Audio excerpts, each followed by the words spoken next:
कुलदीप बिश्नोई ने कल जनहित दिवस मनाया, यानी कि उन्होंने अपने जन्मदिन पर एक मैसेज राजनीतिक तौर पर देने की कोशिश की कि कुलदीप बिश्नोई जो चौधरी भजनलाल की विरासत है वो राजनीति में फिर से उठने वाला है। लेकिन हरियाणा की जो राजनीति बोल रही है वो कुलदीप बिश्नोई को लेकर के अनलक्की बोल रही है।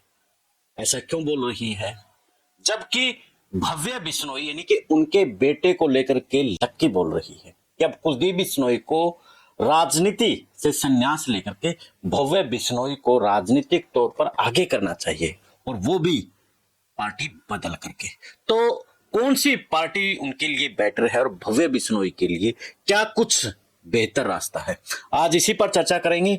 उसके साथ आप भी कमेंट करके बता सकते हैं, चर्चा में जुड़ सकते हैं कि क्या लगता है कि भव्य बिश्नोई राजनीति में लक्की साबित होंगे या फिर कुलदीप बिश्नोई की तरह अनलक्की। क्या वो चौधरी भजनलाल की तरह हरियाणा की राजनीति में जिस तरीके से भजनलाल को पीएचडी कहा जाता था, तो क्या वो पीएचडी भव्य बिश्नोई के पास भी होगी? कमेंट करके जरूर बताना साथियों। चैनल को फॉलो, शेयर और सब्सक्राइब भी कर लेना ताकि प्रदेश की जुड़ी हुई खबरें अब तक पहुंचती रहें।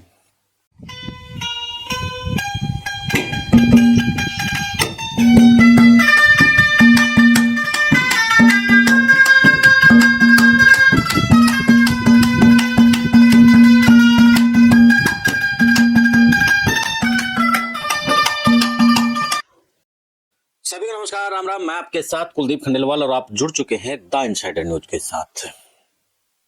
हरियाणा की राजनीति में कुलदीप बिश्नोई एक ऐसा नाम है, जैसे गूगल के है जो, या यूट्यूब है या फेसबुक है, उसके अंदर इस तरीके से चलता है, कभी ऊपर चला गया एकदम से नीचे। तो इसी तरीके से कुलदीप बिश्नोई की राजनीति का पैराग्राफ भी चलता है, कभी एकदम से ऊपर और एकदम से नीचे ढलान पर। याद कीजिए, जब हरियाणा के अंदर चौधरी भजनलाल को लेकर के पीएचडी होल्डर कहा जाता था और उनकी राजनीति पर जो प्रश्नवाचक चिन्ह लगाया था वो भी कुलदीप बिश्नोई के कारण से लगा था।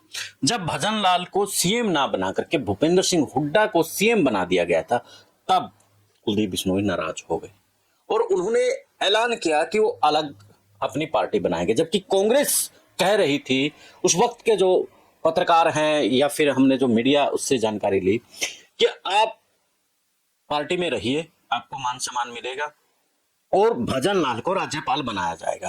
और उस वक्त उसी के भाई चंद्रमोहन बिश्नोई को डिप्टी सीएम बनाया गया था, लेकिन वो नहीं माने और उन्होंने अपनी पार्टी का ऐलान कर दिया। और जनहित नाम तब भी था और आज भी है, यानी कि हजका उसका नाम रखा था, हरियाणा जनहित पार्टी उस वक्त नाम रखी थी। तो उसके बाद चुनाव लड़ा गया, 8-10 एमएलए चुनाव जीत भी गए, लेकिन वो एमएलए कांग्रेस के साथ चले गए। कुलदीप बिश्नोई और उसकी पत्नी रेणुका बिश्नोई दोनों देखते रह गए। उस वक्त रेणुका बिश्नोई झांसी से चुनाव लड़ी थी और कुलदीप बिश्नोई आदमपुर से लड़ा था। तो इस तरीके से कुलदीप बिश्नोई का जो राजनीतिक एक उदय हुआ था वो ढलान पर होना शुरू करते हो गया। उसके बाद कुलदीप बिश्नोई ने फिर से राजनीति में खड़ा होना शुरू किया, सहानुभूति बटोरने की कोशिश की और फिर से उसके जो फादर थे यानी कि भजनलाल, उसकी जो राजनीति थी जाट और नॉन जाट की, उसको उठाने का काम किया। और उस वक्त लग भी रहा था कि अब कुलदीप बिश्नोई स्टेब्लिश हो गए हैं, राजनीति में खड़े हो गए हैं और वो अगला सीएम है।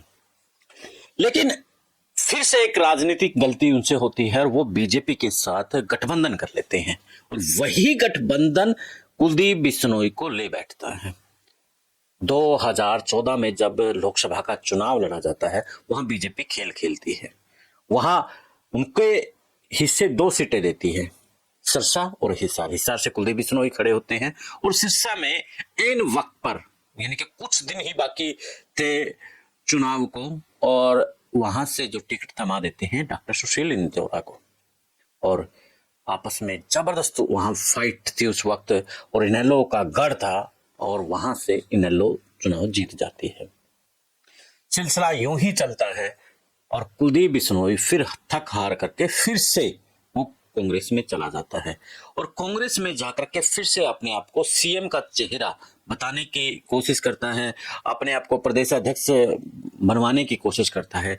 लेकिन कांग्रेस उसको उस तरीके से ट्रीट नहीं करती जिस तरीके से वो करता था, क्योंकि उसने पार्टी से बगावत की थी, पार्टी छोड़ दूसरी पार्टी में चला गया था, पार्टी बना ली थी। तो ऐसे में कहीं ना कहीं फिर देखो असर तो पड़ेगा। और फिर एक पार्टी चेंज हुई, यानी कि एमएलए पद से इस्तीफा देकर के बेटे को चुनाव लड़वाया और बेटा चुनाव जीत गया, उपचुनाव हुआ। उसके बाद फिर उनको लगा कि कोई बात नहीं, 2024 में फिर से खड़े होंगे। 2024 में बीजेपी ने उसको फिर से टिकट नहीं दिया और वो फिर से उसकी राजनीति नीचे आ गई। और राजनीति ऊपर उठाने के लिए फिर विधानसभा का चुनाव आता है। पहली बार चुनाव अपने ही गढ़ में हार जाते हैं और ऐसे व्यक्ति से हारते हैं जो पहली बार चुनाव लड़ा था। और चुनाव हारने के बाद बीजेपी ने पूछना बंद कर दिया और अब अपनी पूछ करवाने के लिए तिगड़म लगा रहा है। तो तभी तो उनको कहा जा रहा है कि हरियाणा की राजनीति में कुलदीप बिश्नोई अनलकी है। बार बार उसको मौका मिला, मौका मिलते ही नीचे आया, ऊपर गया इस तरीके से। और भव्य बिश्नोई को लेकर के अब कहा जा रहा है कि भव्य बिश्नोई को पार्टी बीजेपी छोड़नी पड़ेगी। और जो राजनीतिक विरासत जिस तरीके से राहुल गांधी ने अपनी वो तोड़ी है ना, शहजादे वाली, तो इसी तरीके से भव्य बिश्नोई को भी अपना शहजादा वाला रूप छोड़ना पड़ेगा, ग्राउंड पर आना पड़ेगा और लोगों की समस्याओं को सुनना पड़ेगा। एक अलग राजनीति करनी होगी, जो प्रदेश में मुद्दे हैं उनकी बात करनी होगी, युवाओं को जोड़ना होगा। आज कांग्रेस को ऐसे ही लीडर की जरूरत है जो ग्राउंड के ऊपर मेहनत करे। तो अब भव्य बिश्नोई करेगा नहीं करेगा, क्या कुछ और होना चाहिए, इसके लिए हम अगले वीडियो में बताएंगे आपको। और कुलदीप बिश्नोई का हाल फिलहाल यहाँ पर राजनीतिक संन्यास बेहतर है, क्योंकि कुलदीप बिश्नोई का साथ राजनीति देती नजर नहीं आ रही है। तो ऐसे में उसको अपने बेटी की राजनीति पर ध्यान देने की जरूरत है। क्या कहेंगे आप भी साथियों? चैनल पर कमेंट जरूर छोड़ना, फॉलो शेयर सब्सक्राइब करना मत भूलना। अभी लिंक उठाइए और अपने दोस्तों को व्हाट्सएप ग्रुप में भेज दीजिए। मिलते हैं फिर एक नए मुद्दे के नए विश्लेषण के साथ। जय हिंद, जय भारत, जय हरियाणा।